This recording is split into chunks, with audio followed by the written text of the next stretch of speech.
Bismillahirrahmanirrahim. Assalamualaikum warahmatullahi wabarakatuh. Waalaikumsalam warahmatullahi wabarakatuh. Alhamdulillahirabbil alamin. Segala puji hanya untuk Allah, yang mana pada kesempatan pagi hari ini kita masih diberi limpahan nikmat Islam, nikmat sehat dan kesempatan sehingga kita bisa melaksanakan sholat subuh secara berjamaah. Sholawat serta salam tidak lupa juga kita aturkan kepada junjungan kita Nabi Muhammad SAW. Baiklah, melanjutkan pembacaan Quran surat An-Nisa kali ini, yaitu sampai di ayat ke-36. A'udzu billahi minasyaitonir rajim. Bismillahirrahmanirrahim. Wa'budullaha wa la tusyriku bihi syai'an wa bil walidayni ihsanan wa bidhil qurba wal yatama wal masakin wal jari dhil qurba wal jaril junub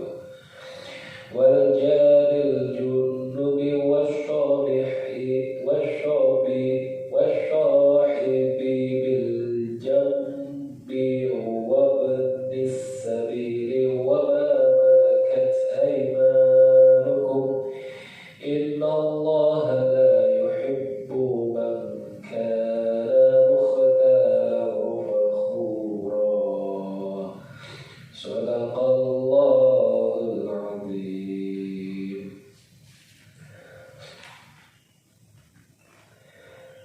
Beribadahlah kepada Allah dan janganlah kamu mempersekutukannya dengan sesuatu pun, dan berbuat baiklah kepada dua orang ibu bapak, karib kerabat, anak-anak yatim, orang miskin, tetangga yang dekat dan tetangga yang jauh, teman sejawat, ibnu sabil, dan hamba sahayamu.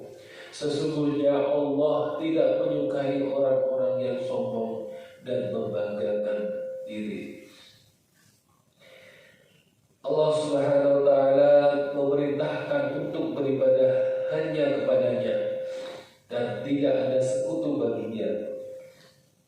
Sebab dialah pencipta, memberi rezeki, memberi nikmat, dan pemberi karunia terhadap makhluknya di dalam seluruh keadaan.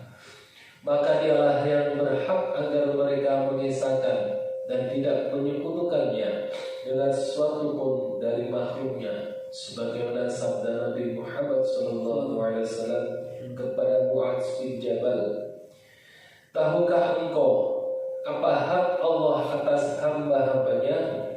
Mu'adz menjawab, Allah dan Rasulnya lebih mengetahui. Beliau SAW bersabda, hendaknya mereka beribadah kepadanya dan tidak menyekutukannya dengan sesuatu pun. Kemudian beliau SAW bertanya lagi, tahukah engkau apa hak hamba atas Allah jika mereka melakukannya? Beliau SAW menjawab, yaitu dia tidak akan mengazab mereka. Kemudian Allah mewasiatkan untuk berbuat baik kepada kedua orang tua, karena Allah Subhanahu wa ta'ala menjadikan keduanya sebagai sebab yang mengeluarkan kamu dari tidak ada menjadi ada. Banyak sekali Allah menyandingkan antara ibadah kepadanya dan berbuat baik kepada orang tua, seperti firman Allah, anishkur li wa liwalidaik, bersyukurlah kepadaku dan kepada kedua orang ibu bapakmu. Quran surat Al-Rumah ayat 14. Kemudian setelah perintah berbuat baik kepada kedua orang tua, dilanjutkan dengan berbuat baik kepada kerabat, baik laki-laki maupun perempuan. Kemudian wal yatama, dan anak-anak yatim. Hal itu dikarenakan karena mereka kehilangan orang yang menjaga kemaslahatan dan nafkah mereka. Maka Allah perintahkan untuk berbuat baik dan lemah lembut kepada mereka. Lalu Allah berfirman, wal masakin, dan orang-orang miskin, yaitu orang-orang yang sangat butuh, di mana mereka tidak mendapatkan orang-orang yang dapat mencukupi mereka. Maka Allah perintahkan untuk membantu mencukupi kebutuhan mereka dan menghilangkan kesulitan mereka. Pembicaraan tentang fakir dan miskin akan diuraikan dalam surat Baroah atau At-Taubah. Firman-Nya selanjutnya, wal jari dzil qurba wal jaril junub, tetangga yang dekat dan tetangga yang jauh. Ali bin Abi Thalhah mengatakan dari Ibnu Abbas, wal jari dzil qurba, tetangga yang dekat, yaitu orang yang antara kamu dan dia memiliki hubungan kekerabatan. Sedangkan wal jaril junub, tetangga yang jauh, yaitu orang yang antara kamu dan dia tidak memiliki hubungan kerabat. Demikian pendapat yang diriwayatkan dari Ikrimah, Mujahid, Maimun bin Mahran, Ad-Dahhak, Zaid bin Aslam, Muqatil bin Hayyan, dan Qatadah. Abu Ishaq mengatakan dari Rauf al-Bakkali tentang firman Allah ini, dia berkata, wal jari dzil qurba, tetangga yang dekat, yaitu tetangga muslim. Sedangkan wal jaril junub, tetangga yang jauh, yaitu orang Yahudi dan Nasrani. Hadis riwayat Ibnu Jarir dan Ibnu Abi Hatim. Jabir al-Jufi mengatakan dari Asy-Sya'bi, dari Ali dan Ibnu Mas'ud bahwa firman Allah, wal jaril qurba, yaitu wanita. Sedangkan Mujahid berkata pula tentang firman-Nya, wal jaril junub, yaitu teman dalam perjalanan.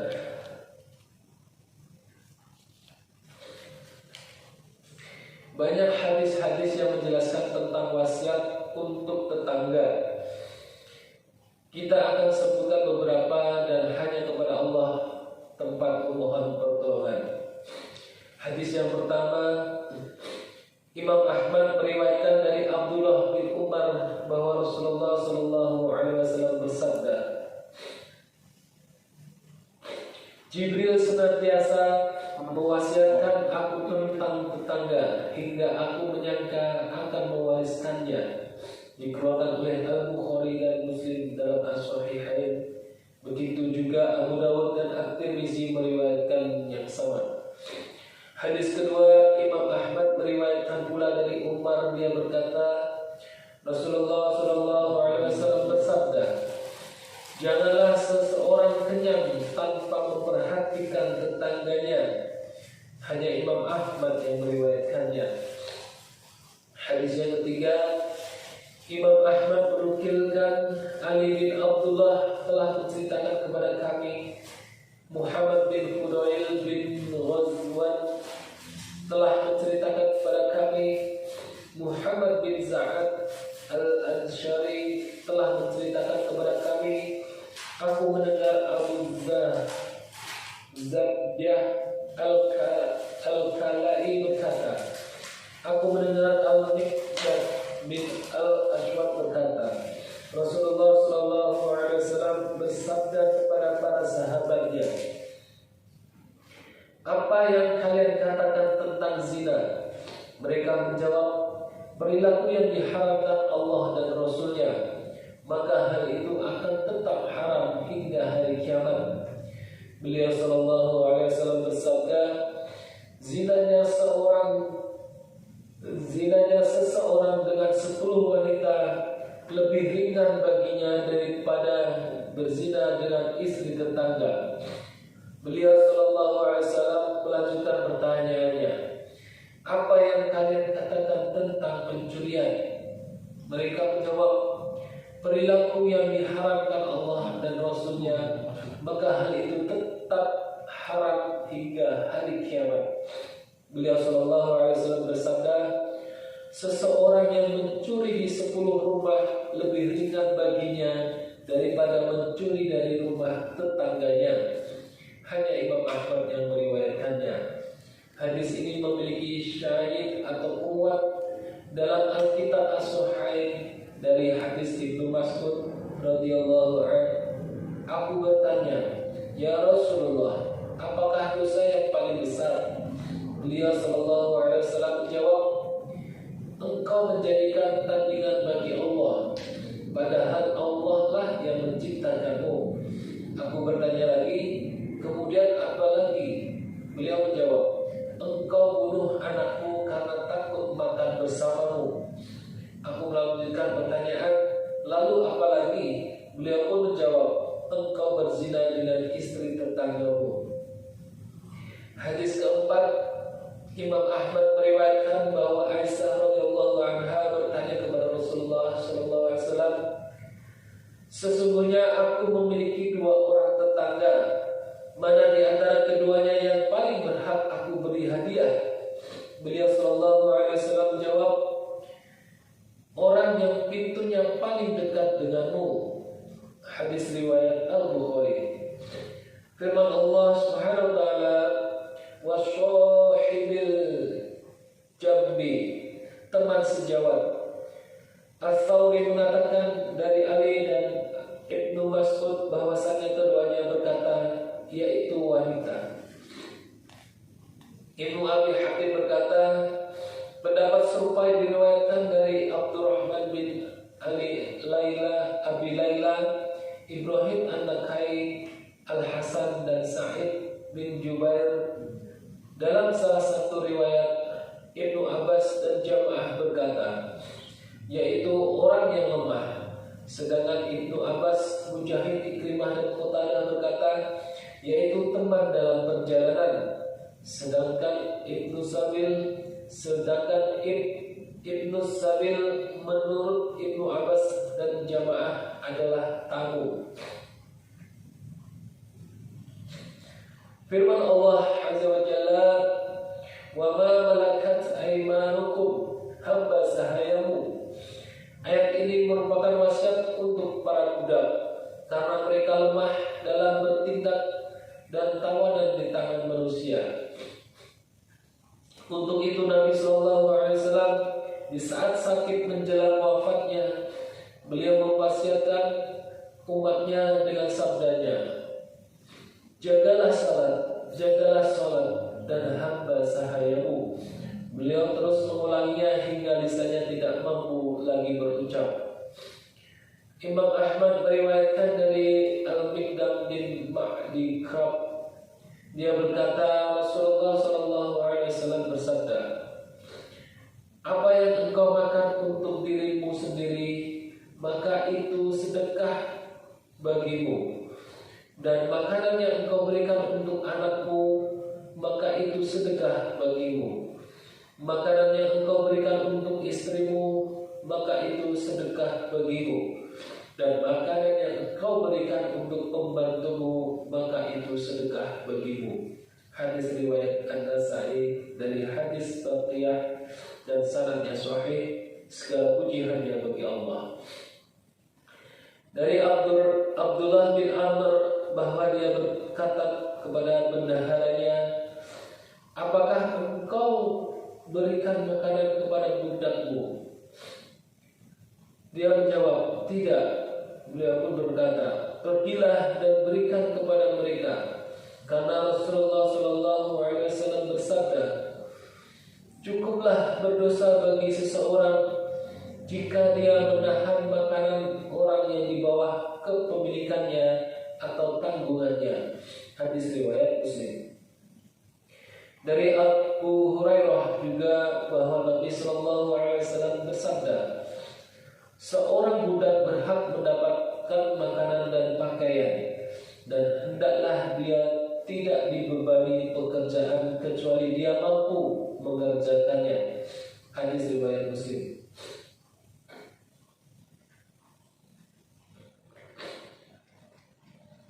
Dari Abu Hurairah bahwa Rasulullah SAW bersabda, apabila pembantu mendatangi salah seorang di antara kalian dengan membawa makanannya, kalau dia tidak mendudukkannya bersamanya, maka berikanlah atau yang diambilkanlah untuknya satu atau dua jenis makanan, sesuap atau dua suap makanan, karena dia telah memasak dan memanaskannya.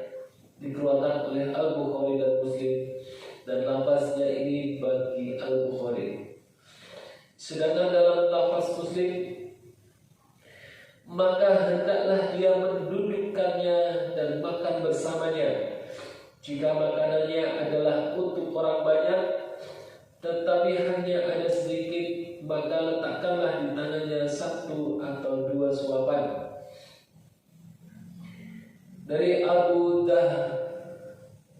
Dzar bahwa Nabi Shallallahu Alaihi Wasallam bersabda,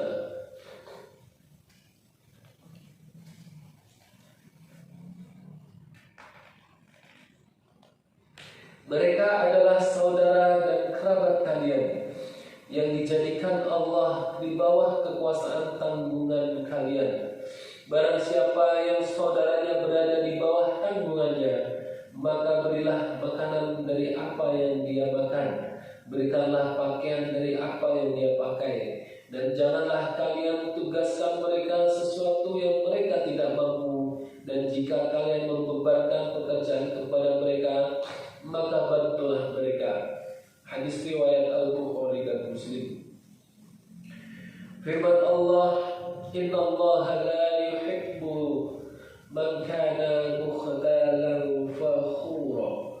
Sesungguhnya Allah tidak menyukai orang-orang yang sombong dan membangga-banggakan diri. Artinya sombong dalam dirinya, bangga, angkuh dan sombong pada orang lain. Dia melihat dirinya lebih baik dari mereka dan dia merasa besar dalam dirinya. Padahal di sisi Allah dia hina dan di sisi manusia dia dibenci. Mujahid berkata tentang firman-Nya, mukhtala yaitu sombong, wakhura fakhura yaitu setelah diberikan berbagai nikmat dia tidak bersyukur kepada Allah, yaitu merasa sombong kepada manusia dengan apa yang diberikan Allah berupa nikmatnya serta sedikit rasa syukurnya kepada Allah. Alhamdulillah, bacaan Quran surat An-Nisa ayat 3.